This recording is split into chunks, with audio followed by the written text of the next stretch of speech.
Manggahan Floodway. Ang Manggahan Floodway ay isa sa mga proyekto ng pamahalaan ng Pilipinas noong 1986 na may habang mahigit 10 kilometers at ito ay nagkakahalaga ng 1.1 billion pesos. Ito ay nasa Pasig City, Cainta at Taytay ng Rizal Province at hanggang Laguna de Bay.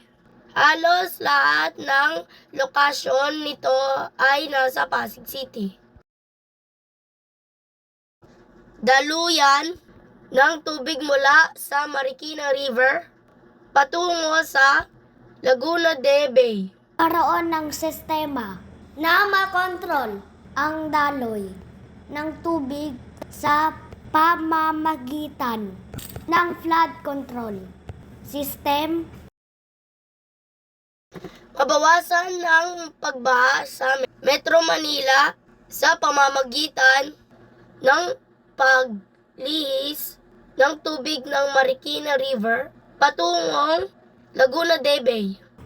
Maprotektahan ang mga residente, negosyo o public, private offices, schools at hospitals.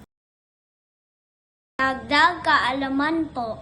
Bago magkaroon ng mga bagong bridge along Manggahan Floodway, mayroon ng 4 bridges at ito ay ang mga Manggahan Bridge, Ortigas Bridge, Legazpi o Javier Bridge, Barkadahan Bridge.